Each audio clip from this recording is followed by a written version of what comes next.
So if you made it through that and you're here now, kudos to you. We're only going to be covering like 800 years of history this time, but we're not going to go in near as much depth because we don't have to cover as much background. So the first year that we need to remember is 753. Okay, that is the rise of the Roman country. They're the country of Rome. So at first, Rome is a monarchy. A monarchy is where you have kings and queens, and it gets passed down via son or son-in-law, or sometimes somebody gets killed, and whoever is the one that killed the king becomes the king. This is going to last for some 250 years, and then Rome is going to be a republic. Okay, once Rome is a republic, it's going to spread and be one of the largest nations that exist throughout really almost all of the time, even today, as far as just expanse in the Middle East. And a republic is the same style of government we have today. So a republic, we're a democratic republic where we vote on who gets to represent us. A republic is when somebody is representing you.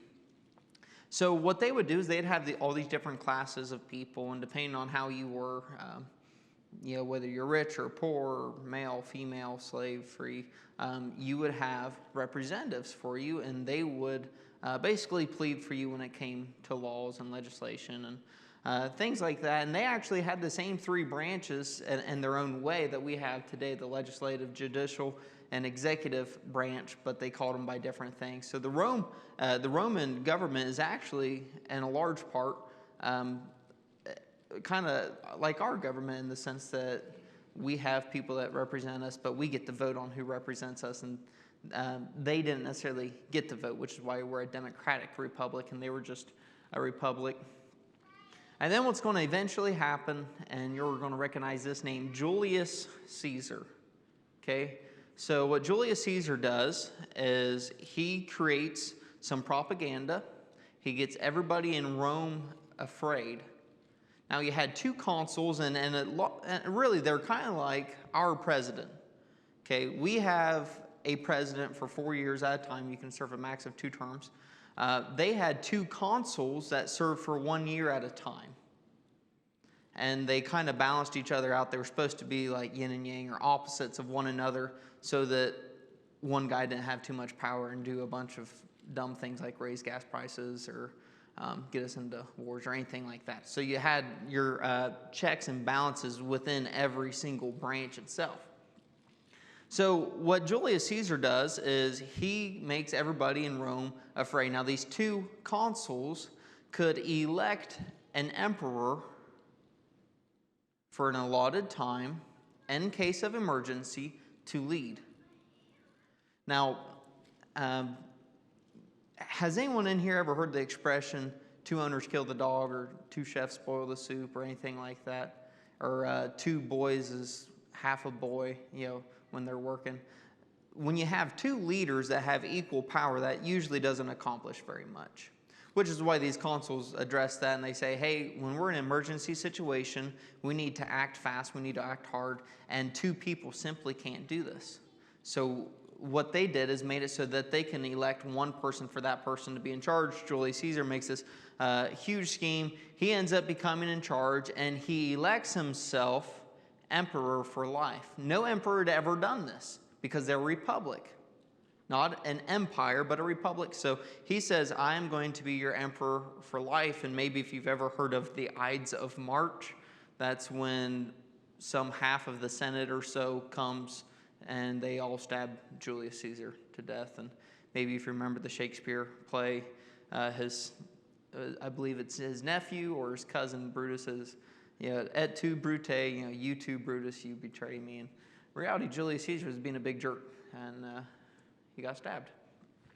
So this would not last. It goes back to a republic. We're clear over in here now. This is later republic history.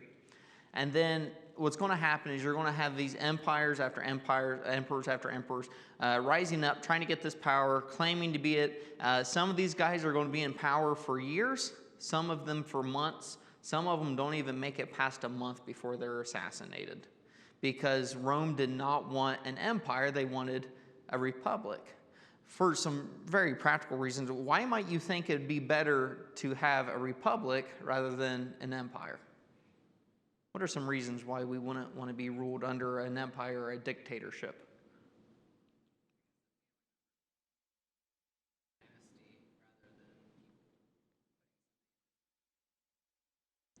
Yep.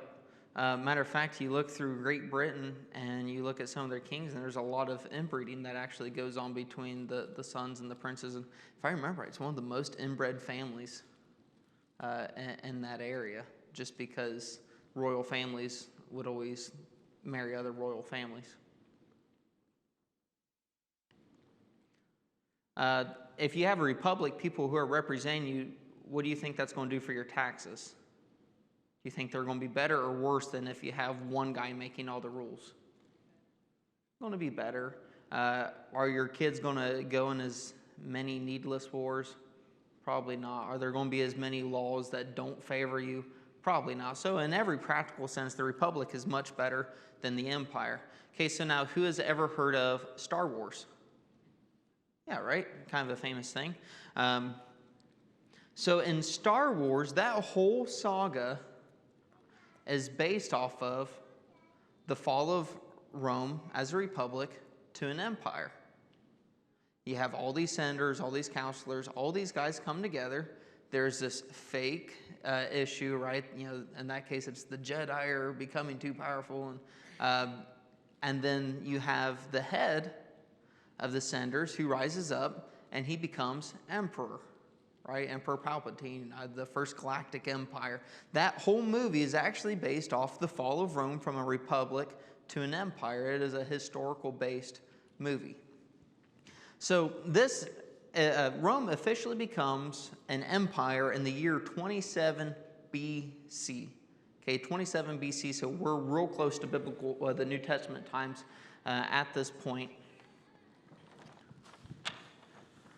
So when we have the rise of the empire, now that you have one leader rather than two mutual leaders, the government system is going to look a lot different. Now, the reason why we're covering this is because this is going to be really important when we get to the time of the crucifixion of Jesus, right? Whenever we have Herod and Pilate, Jesus is kind of getting bounced around side to side, and he's going to see all these different officials, and you have to wonder, well, why is he seeing all these different officials? It's because of this political reform that's going on during and before the time of Jesus. And my handwriting's awful, so I will go ahead and tell you what that is. So at the top, you had your consuls. Remember, there were two of them.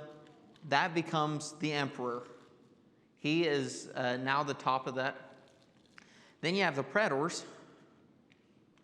And then you have that. What was it? Senators.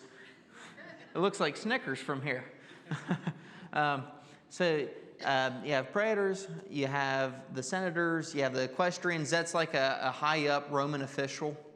That would be someone who's like a royal guard, almost like a knight, if you think of that.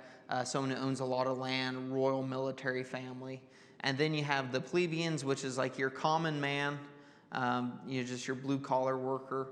Then you have soldiers. Then you have freedmen, men that were once slaves, but now they're free. And here's an interesting fact for you. So over 50% of Rome was slaves. Their population, 50% of them were slaves. Some 2/3 of those free people used to be slaves. Okay, so there are a lot of slaves. They're below the soldiers, and then you have women, and then you have current slaves, and then you have gladiators. So the gladiators that fought in the Colosseums and all that, those were, in the most part, actually slaves that their destiny was basically to become entertainment. And what would often happen is these emperors would try not to die, so they would make these huge entertainment centers like the Colosseum, and they would always bring in bigger and better and badder guys, and they would always have to fight things like eventually you would have people fighting elephants and lions and man on man, and you'd have all this heated battle, and they would do this as an entertainment device because they're thinking, if I can make the people entertained, they probably won't stab me. And that's one of the tactics that they would use in order to not die as quick, but they all died fairly quick. They didn't have long life expectancies whatsoever.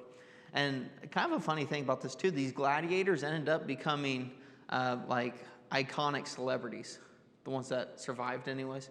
They'd become these celebrities. In some ways, they got to eventually influence the emperor, because if you make the celebrities mad and you love the celebrities, they eventually go after the leader. And we see that sort of thing happen in our own country today, where people idolize celebrities and their opinions. And so this is what that looks like. You have the emperor, you have the rich people, that's what a praetor is, and then you have the senators and then equestrians. And this just goes down basically how much money, how much land, how many treasures do you own, and the more you owe, the higher you are, the less you owe, the low you are.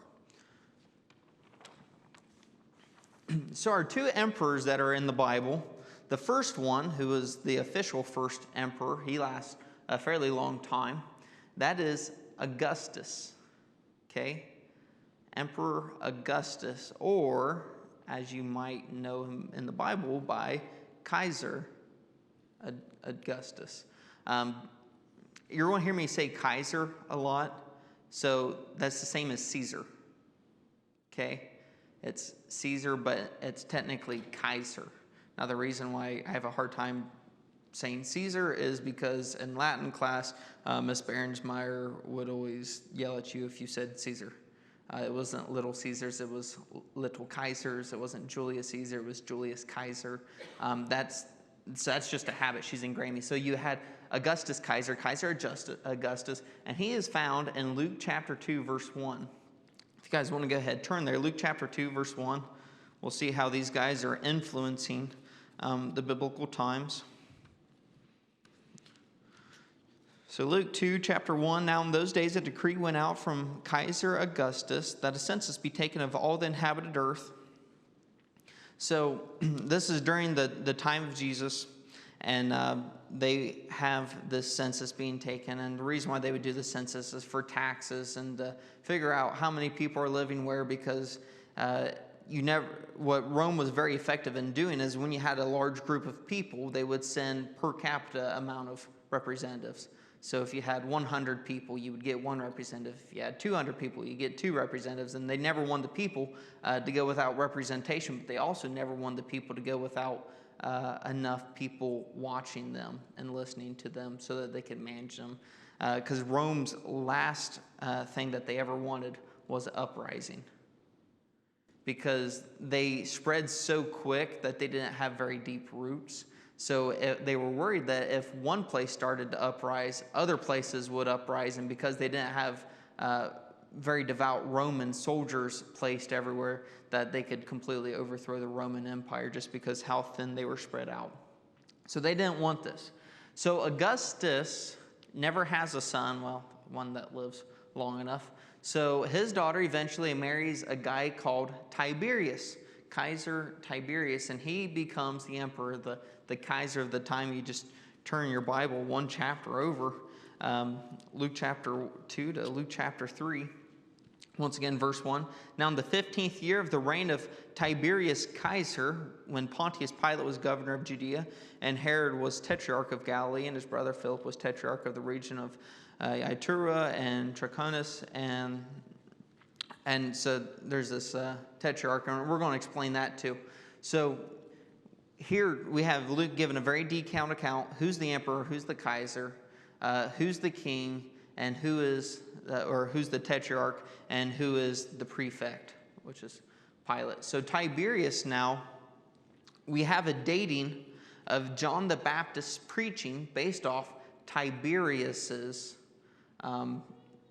empire. So he starts being emperor in the year 14 AD. So Jesus is 14 years old whenever Tiberius becomes the ruler.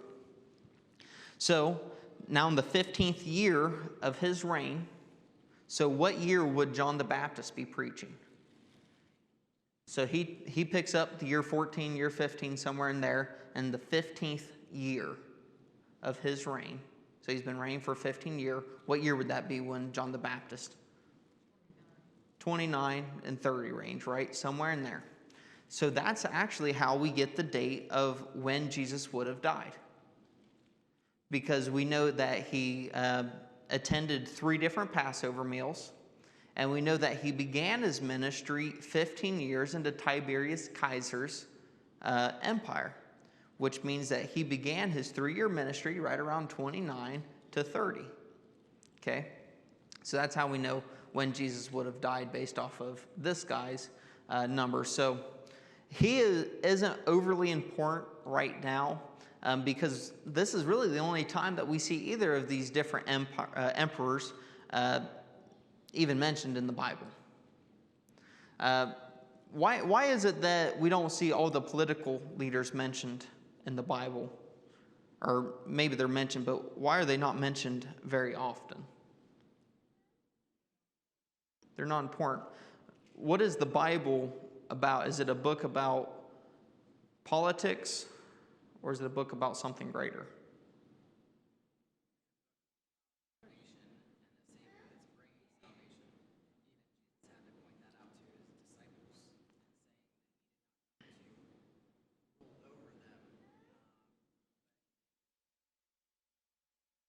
Mm-hmm.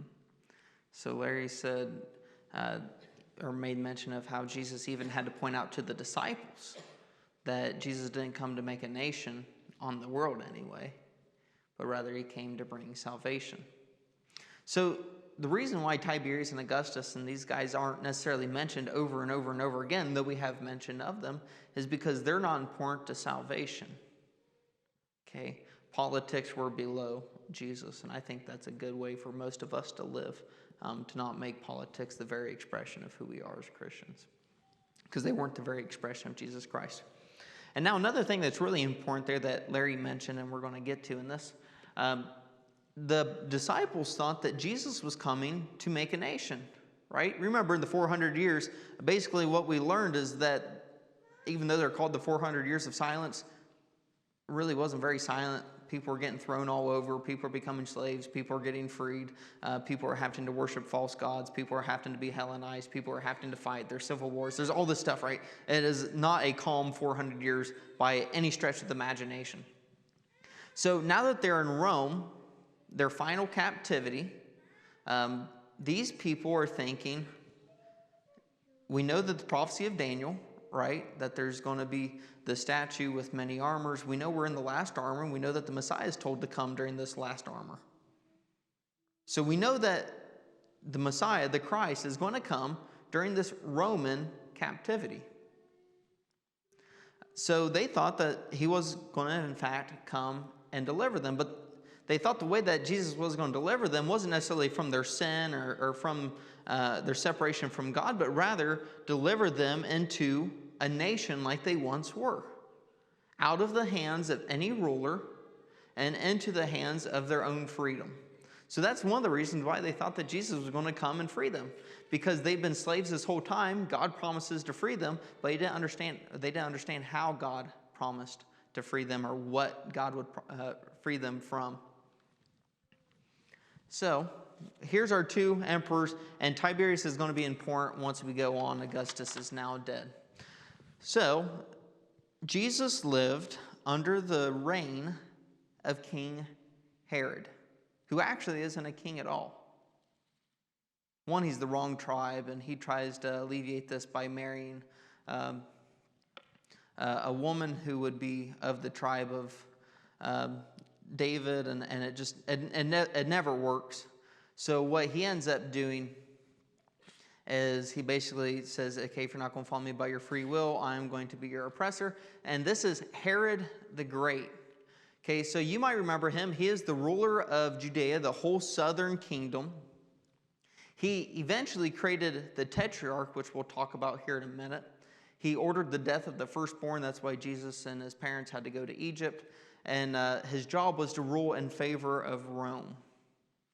So his whole purpose in life was actually to make sure that Judea stays at peace with Rome. He was hired by the Romans. He wasn't elected by the Jews. He was hired purely by the Romans to rule over the Jews, which means he had military power of the Roman Empire behind him.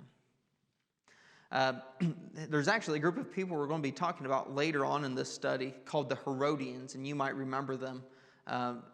They come up a few times in the Bible, but they're the ones that come up to Jesus and say, they have the coin and they say, hey, who should we pay taxes to? Should we pay taxes to Caesar? And then that's when Jesus says, well, give to Kaiser what is Kaiser and give to God what is God's.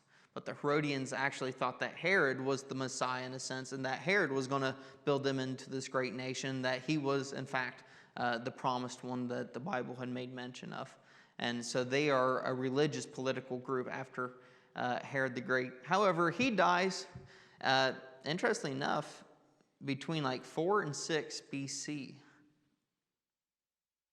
Okay, so this is a little interesting, and it's not too big of a deal.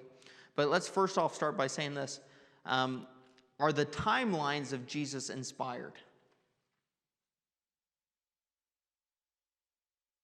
The timelines that we have, not the ones that the Bible gives, but the ones, because the Bible doesn't necessarily give us a year he was born, right? Right, the calendar was invented somewhat later after that. So we say Jesus was born in year 1. However, this guy dies 4 or 5, maybe 6 years before year 1. So could Jesus have actually been born our year 1? No, he would have been born a few years before then. Now, that doesn't mean the Bible's not inspired, because the Bible doesn't tell us he was born year 1. Okay, that was a Catholic scribe that actually came up with that number, and he did a pretty good job, but he didn't factor in leap year, and he got it wrong. Okay, so he dies a few years before we actually say Jesus existed. That doesn't mean that the Bible's false, that Jesus, the whole story's made up. It simply means we have the calendar wrong, and Jesus is actually born probably around 6 or 7 BC, which might make him about 40 years old when he dies. Not worth much, but you can think about it. You can disagree or you can agree. But I think it's a neat little thing. So he dies. When he dies, he is supposed to appoint a king. He doesn't. But rather, he appoints 3 kings and I believe 1 queen. Okay, so he has 4 children, and he creates the tetrarch. As a matter of fact, that's what we read there in Luke chapter 3, right? Herod, the tetrarch, ruler of Galilee, and his brother was a tetrarch, and he ruled a land, and his brother was a tetrarch, and he ruled a land. A tetrarch is 4, 4. So what he did is he took Judea, this whole land, and he divided it into 4, and he took his kids, and he made each one ruler or king or queen over 1 portion of Judea. Divide up into 4 portions, had 4 kids, each one gets a portion that they get to hang out over and make rules and report to Rome. So all 4 of his kids now have power. There's only one of these tetrarchs that we're really concerned about, and it's the one that's named after Herod the Great. That is Herod Antipas. Now, remember, Herod isn't a name. Herod is a title. Okay? Herod is a title. So Antipas is his name. He's a herald. It might be easier to say Antipas the herald. Okay, so this is Herod the Great's son, the one that tried to kill Jesus. He is the ruler over Galilee, where did Jesus do his ministry? Galilee. So this is the guy that is going to be ruling over Jesus for his whole ministry. He did not like Pilate, so I believe it's Luke 13, if you read in there, there is a massacre that Pilate commits against the Galileans where he kills a lot of Jews. If I remember right, it says that he added the Jews to the sacrifice, which basically means the Jews were worshiping, and Pilate killed the Jews that were doing that. I believe that's Luke 13 that talks about that. So Herod Antipas, he rules over Galilee. That's where Jesus is doing his ministry. So everything that Jesus does eventually is going to work its way up to Herod Antipas's ear. Now, Herod Antipas also was like his father. His father wanted to kill people, and Herod Antipas kills someone really important in the Bible. Do you remember who he kills? John the Baptist. Okay, so is he a good king or a bad king? Bad king. So his job is to protect the Jews, because he was a Jew. So he is to protect the Jews, and he was also to keep peace between Rome and Galilee. Did he do that? No. But rather he killed one of the prophets. Does anyone remember why he killed the prophet John? Yep. Yeah, I like that about John. He doesn't even, or the Bible doesn't even actually call him Herod's wife. He says, your brother's wife. So it doesn't even address what he wanted. And eventually, John is beheaded because of this some significant time later. And you can read about that in the Gospels. So he does not like Pilate. He doesn't. We know that Jesus is on his radar because he killed John, and he imprisoned John because he was afraid that John would start a rebellion. If I remember right, that is Matthew chapter it's 12 to 14, but we'll go through that. I'm not sure why I'm in the right side of Luke. We'll go through that because if I remember right, the wording there actually even shows his job. Yeah, so Matthew chapter 14.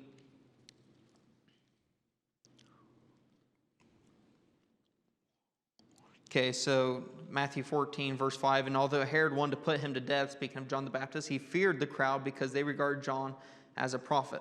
So why would Herod not want, why would he fear the crowd? Because if the crowd starts a rebellion, who's responsible for those people? Herod Antipas. And if he fails to do his job, what do you think is going to happen to him? Right? They didn't fire people back then. They killed them. There was no retirement they had to pay for. It was real quick, instant, no party afterwards type of thing. So he's doing this for his life. He is making sure John stays in prison so that his ministry is basically put on pause. So we knew that he knew about Jesus Christ because he had one of his prophets, John, in prison, and he was afraid of the crowd getting revved up. So what we have here in the Bible is Kaiser Augustus. He is our emperor during the time of Jesus. The next guy in line, and there's senators and people in here, and I'm just what's important to us, Pilate. Okay, so Pilate is a prefect. In a lot of ways, he's like Herod. He's given a certain portion of land, and he has to watch over it. Pilate's watching over all of Judea, so he's like a manager, a project manager, and Herod's like a micromanager. So Pilate is given basically the same authority as Herod, but what's different about Pilate is he has the power of the military behind him. He is the equivalent of one of our governors. So Herod doesn't have that. He has some military might, but he has to go through Pilate to get any military reinforcements, where Pilate can order them directly without having to go to anyone. So he has more power, but as far as their role goes, they basically do the same job. Okay, so what Pilate would also do is he would choose who the high priest was. And if you remember, this is why there's some confusion in the beginning of the John Gospels and all these, or the Gospel of John and Matthew, and because we have two high priests during the time of Jesus. Was that ever supposed to happen? No. How long would a high priest normally serve? For life. Okay, so we have two priests. That means one of them didn't pass away, which means the other shouldn't have been made high priest. So what happens, you've has Annas. He is very violent. He is instigator. He got the Romans in a lot of trouble, and he was always trying to start a rebellion. He gets kicked out, and after like 4 or 5 different rulers or high priests, eventually the crown lays on Caiaphas, and Caiaphas is his son-in-law. Caiaphas is a yes man. Annas is like, hey, I'm not high priest, but we should. He says, okay, boss. And he always just goes along with the flow with Annas. And so actually, when you read through the Bible, sometimes it'd be during the reign of Annas and Caiaphas, or while Annas or while Caiaphas. But they're actually both serving at the same time, even though Annas, for the majority of Jesus' life, isn't actually a high priest. He is still serving as high priest. Some of the Jews thought he was a high priest still because they knew that under the law, a high priest had to serve for life. So some of them religiously followed Annas. But they also thought that Annas, those who were wanting freed from Roman emperorship, were hoping that Annas would be this guy to do it. They're always looking for someone to free them and make them basically overturn Rome, which is actually why during the final triumphant entry there, they're all waving him like a king. They're getting ready to put him on the throne because they think he's going to overturn Rome. And then when they find out he's not going to do that, they didn't want any part in that.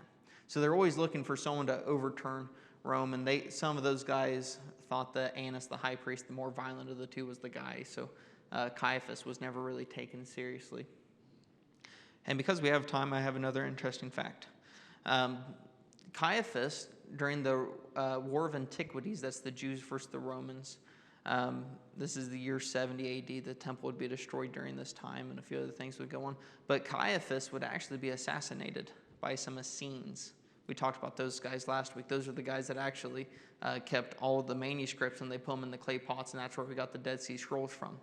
So they go and they assassinate him, and in his basically entombment, they found him and some children and his wife. But at that time, they'd only found 3 crucifix nails that hadn't been repurposed and or rusted away. One of those 3 was in Caiaphas's entombment. And some people have wondered if maybe that was one of the crucifix nails that they used on Jesus Christ, because that's the high priest that sentenced Jesus Christ to death. And we'll see that here in Luke 22 when we get to this point in Luke 23. So Pilate, he chooses the high priest. Herod, the tetrarch, he chooses the Sanhedrin. Okay, so you don't hear much about the Sanhedrin, but they do pop up. They're very important when it comes to the life of Jesus Christ. And if you ever hear anyone talking about the court in the Bible, 9 times out of 10, that's the Sanhedrin. Okay, so they actually modeled this system after the Roman government they were under. And in a lot of ways, every religious group models their leadership system based off the court or the system of government they have. The Roman Catholic Church is based off of the Roman Empire.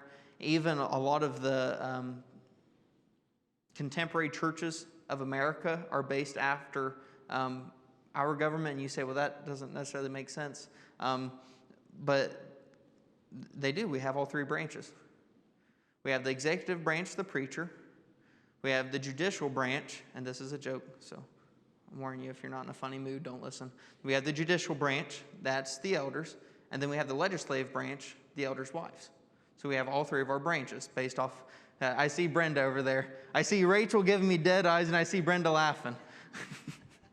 But a lot of churches actually base their leadership style based off the government that they fall under.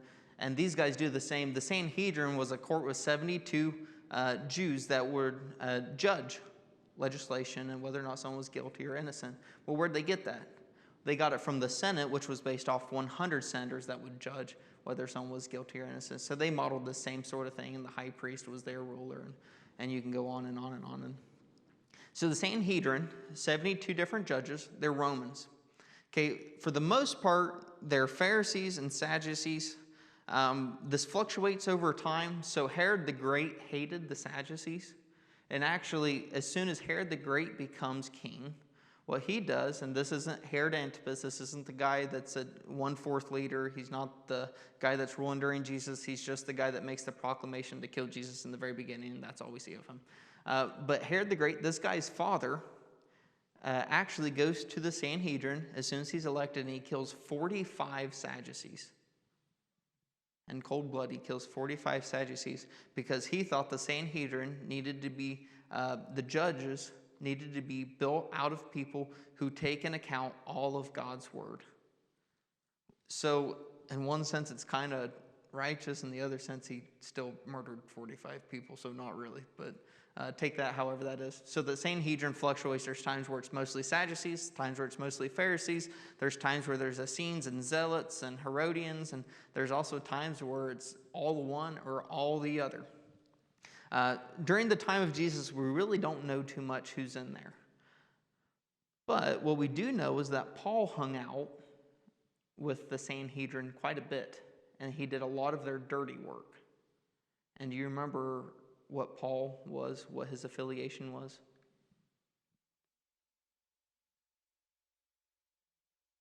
Yeah, so he was a Pharisee. He hung out with the Sanhedrin, and he was a Pharisee. He did work for the Sanhedrin. Matter of fact, the order to go out and kill the Christians would have been given by the Sanhedrin. When he was there witnessing Stephen, Sanhedrin was the one that ordered that, right? They cast their lot. That would be the Sanhedrin. So the Sanhedrin worked as the judges, and they used Paul, which means that during the time of Jesus, there are quite a few Pharisees. We don't know if it's majority Pharisees, but we do know it's not all Sadducees. But we do know the Pharisees are in there at this time, but that's all we know. And maybe part of the reason for that is simply because of the fact that Herod not too long ago killed all the Sadducees that were in here, and these guys would rule for a little while. So I would assume if you kill all the Sadducees, it would take a while for them to want to come back to that office. If I were a Sadducee, I probably wouldn't want to get back in there right away. I'd let at least like 10 people to get in there before I worried about it. So Herod chooses the Sanhedrin, Pilate chooses the high priest, and collectively the Jews have no power, because what is supposed to choose the high priest? Or who's supposed to choose the high priest? Yeah, Aaron, a Levite, and then Aaron. And then there were qualifications like age. They had to be 30, and they had to have perfect appearance, and all these different qualifications.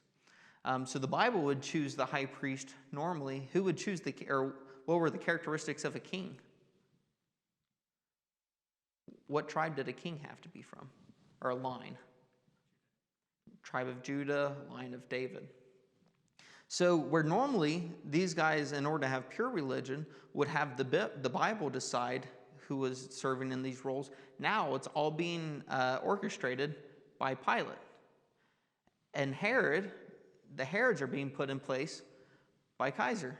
Actually, Herod the Great gets in place because his mother is put in as a ruler of the province of Judea by Kaiser Julius, or Julius Caesar.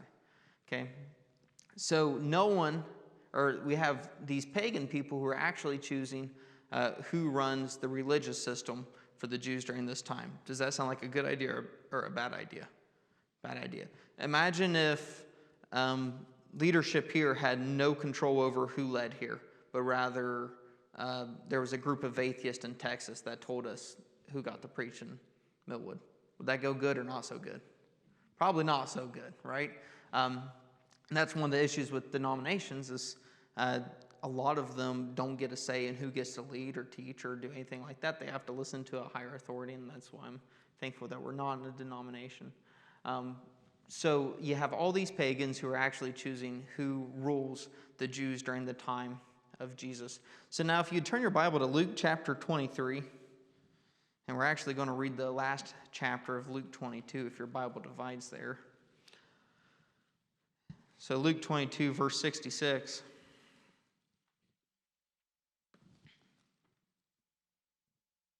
Luke 22, verse 66, when it was day, the council of elders of the people assembled, both chief priests, scribes, and they led him away to their council chamber, saying, remember the council is Sanhedrin. That's who that council would be. So they led them away to the Sanhedrin, saying, if you are the Christ, tell us. But he said to him, if I tell you, you will not believe, and if I ask a question, you will not answer. But from now on, the Son of Man will be seated at the right hand of the power of God. And they said to him, are you the Son of God then? And he said to them, yes, I am. Then they said, what further need do we have of testimony? For we have heard it ourselves from his own mouth. So the way they would do this, you would have this room, and it was supposed to be a kind of private room. It wasn't supposed to be a private room under the law, but the Sanhedrin would do it in a private room.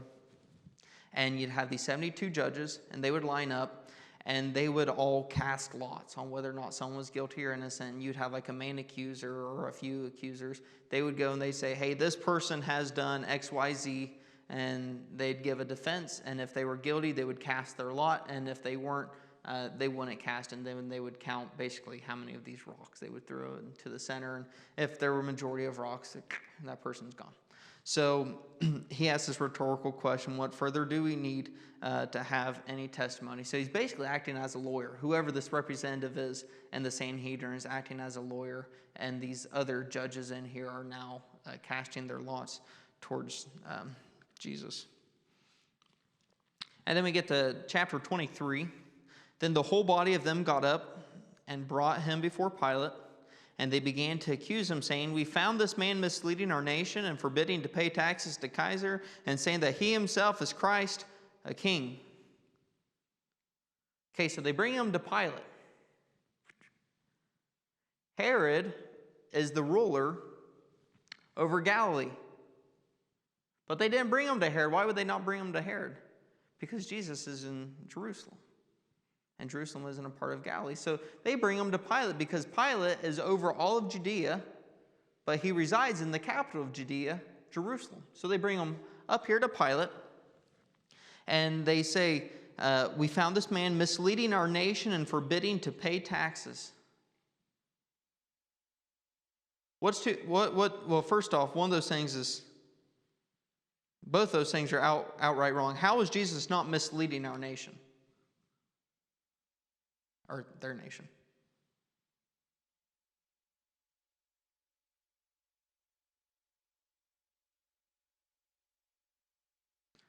Yeah. Misleading implies not true. If anyone was misleading the nation, it was the Roman Empire. It was the false high priest. It was the false king. He wasn't misleading them. He was leading them in truth. And then he says, and he's forbidding to pay taxes to Kaiser. Was that true? Yeah. What inscription is on this coin? Kaiser. Okay, well then render to Kaiser what is Kaiser's and give to God what is God's. Did Jesus pay taxes? He said, "I don't have to. My Father owns this place." But then he has Peter go get a fish and it pukes up some coins, and that's kind of an insult to them. I mean, you imagine getting those 2 coins, they slip out of your fingers. Just sit there and watch that tax collector all day at doing that. Maybe Jesus had a sense of humor. Yeah, I would love to watch it. Okay, so they bring him to Pilate, and they're trying to make him say that Jesus is causing a revolt.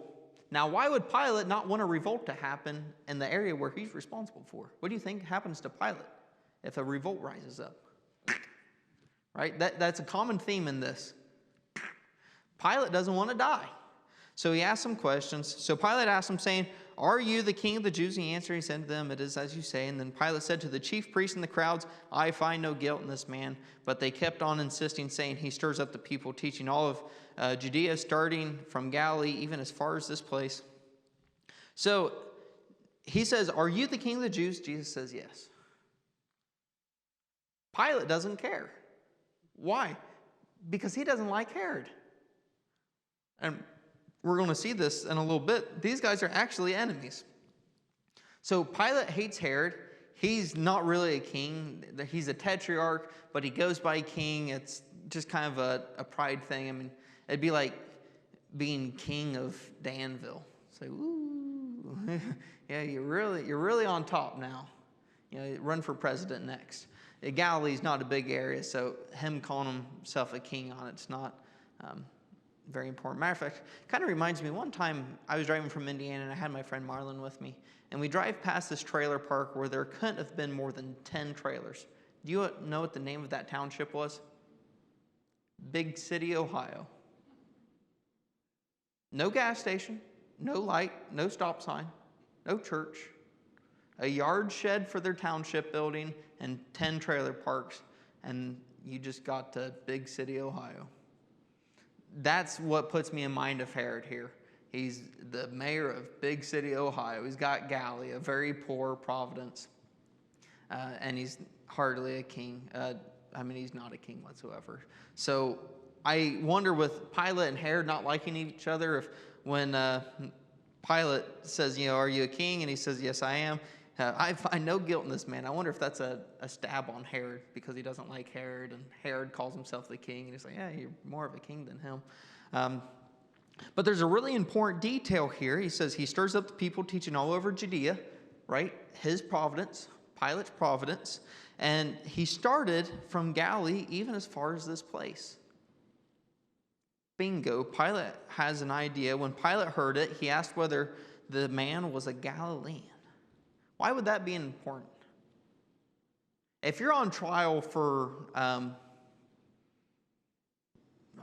something severe, think of something severe. If you're on trial for whatever that is, do you think the person's going to stop while you're talking and be like, wait, you said you're from Howard, Ohio? That's not an important detail unless it's Galilee here, because who's in charge of Galilee? Herod. So that's going to be important for Pilate because he's trying to get out of some work here. So let's see how he does this.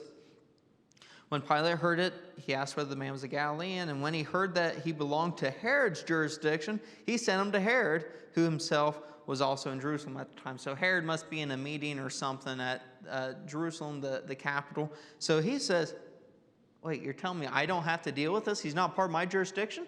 Okay, you go see Herod. He's in charge of your land, and he's trying to get out of this situation. Because does Pilate actually think Jesus is guilty? No. And does Pilate want to be involved in this? No, they knew this issue was coming up for a while, right? Christianity's been growing, and John the Baptist was beheaded, and there's quite a few things going on, rumors of people rising from the dead and healing, and they just want whatever this is to be gone. They want to be over with, and Pilate doesn't want to make the wrong decision, so he doesn't want to die, and he might even be hoping Herod makes the wrong decision so that Herod can die. So he says, okay, you'd go take him to Herod. He's not my jurisdiction. Now, Herod was very glad when he saw Jesus, for he had wanted to see him for a long time because he had been hearing about him and was hoping to see some sign performed by him. And he questioned him at some length, but he answered him nothing. And the chief priests and scribes were standing there, accusing him vehemently. Okay, so when Jesus is on trial before the Sanhedrin, does he answer or not answer?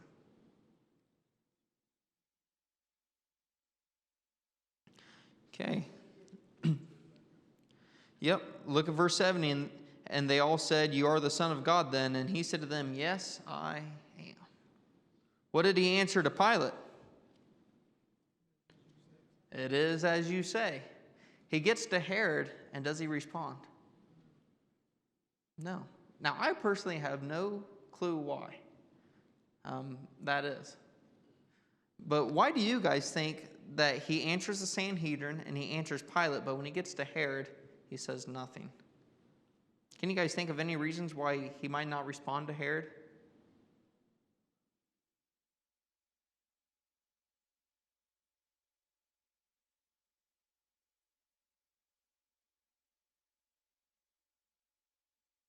Yeah. If Jesus would have died any way other than the cross, would our sins be forgiven?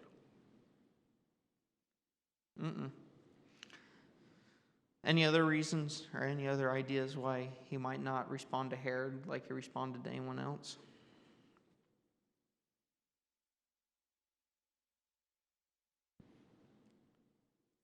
I wonder if Herod being the king, so Herod fought his whole life trying to prove to the Jews that he was a king.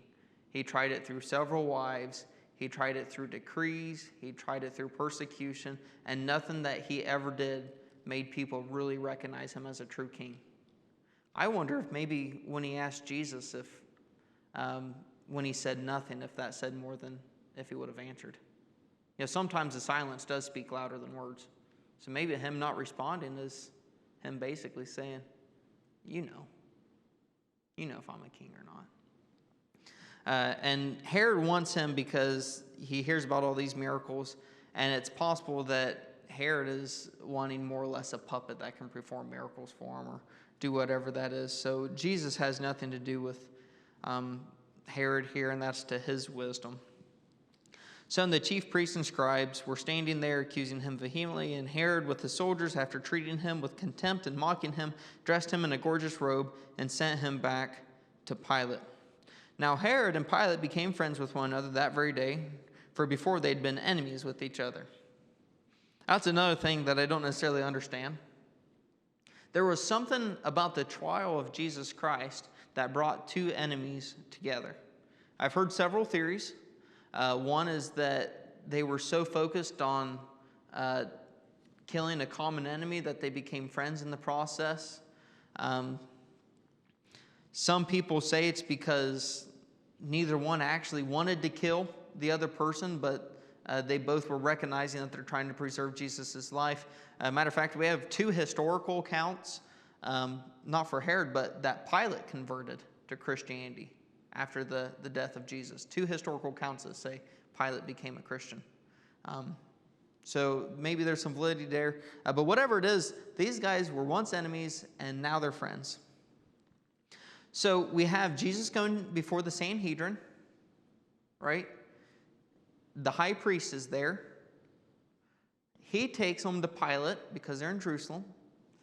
Pilate says, oh, he's a Galilean. Takes them to Herod.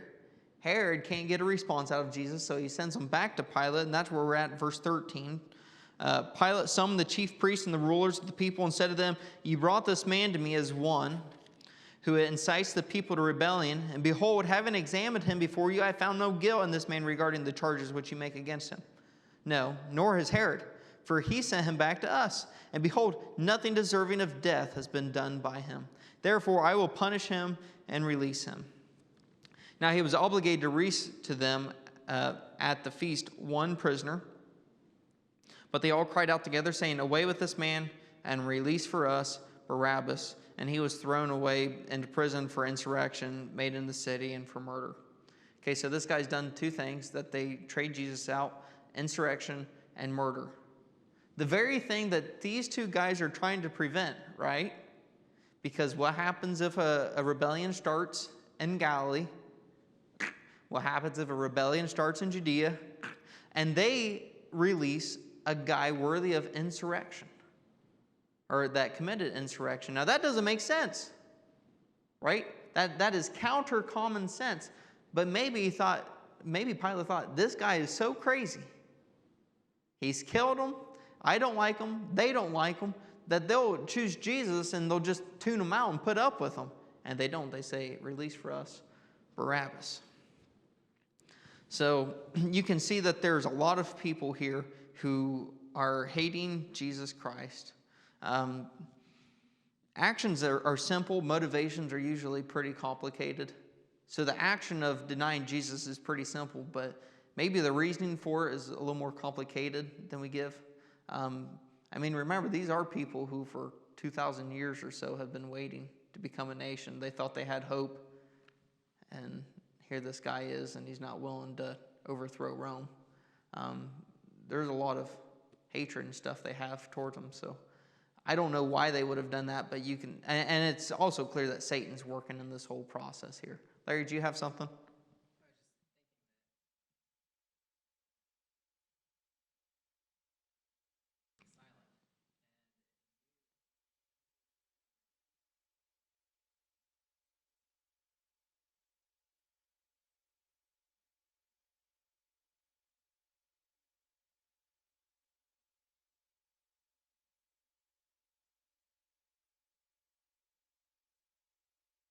Yeah, and remember, his goal is to reach it to the cross, but Herod probably would have killed him before. He was a gruesome man. History gives several accounts of things he would do, like he made one boy become his wife and all kinds of really disturbing stuff. This guy is messed up in the highest degree. But it is interesting how, Jesus stayed quiet before Herod because most likely he knew that Herod might kill him right then, and he didn't want any part of that because he had to make it to the cross.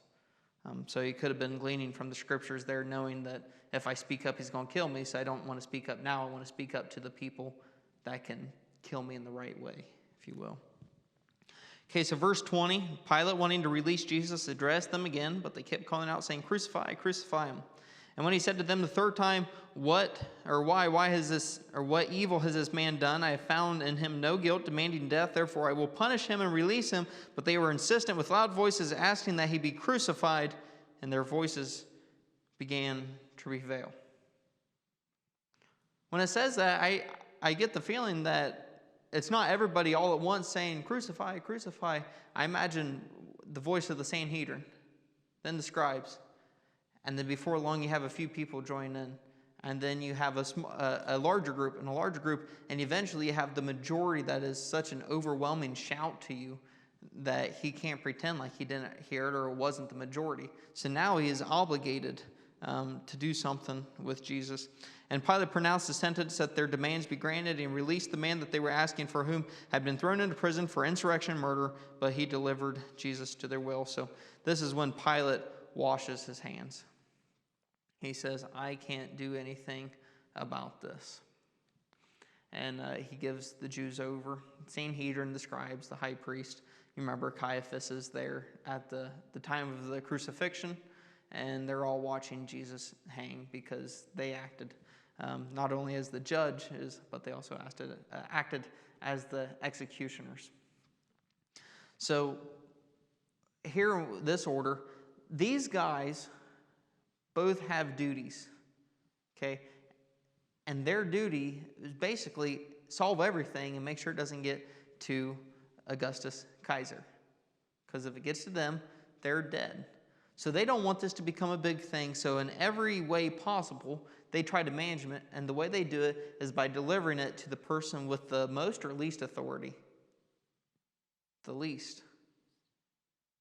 These two were overpowered by the smallest group there. And I find that pretty incredible. But this is the political reform during the time of Jesus. So we see there's politics in Rome, right? We're going from the Republic to the Empire, and with the Empire we have quite a few different things like Augustus and some of the dating things that we get from that. And we also get Pilate, who becomes a precept over the land of Judea. We have Herod, King Herod, who's the tetrarch. He becomes a member in this whole political reform. And if it weren't for these two, our high priest and Sanhedrin wouldn't have been around for Jesus Christ on this world. And if these two instigators were here, would Jesus have died? No, because these are the two that brought him before the court. Remember, he started at the Sanhedrin. The Bible makes it clear that at the perfect time, Jesus Christ came into the world. At the very perfect time. And if all this wouldn't have come into play, Jesus would have never died. And he died basically because of a political nightmare. You guys have any questions regarding that? Hopefully that clears up some of the titles, and maybe you get a little clearer picture of what the trial of Jesus looked like there. Okay, if that's the case, we'll go ahead and close in prayer. Father in heaven, we thank you for today and the ways you bless us. I ask that you watch over us and help us to always learn from your word, and not just know it, but apply it in our life and teach it to others, and just hide it in our hearts that we won't sin against you, and also just have a joy that comes from your word and your promises found within them. And God, we just thank you for your Son, Jesus Christ, and the death that he willingly went to for our sakes. And we don't understand it, but we appreciate it, Lord. And I just ask that every day, the way we live and the way we speak, things we think about, things we say, are to your glory. In the name of your Son, Jesus Christ, we pray. Amen.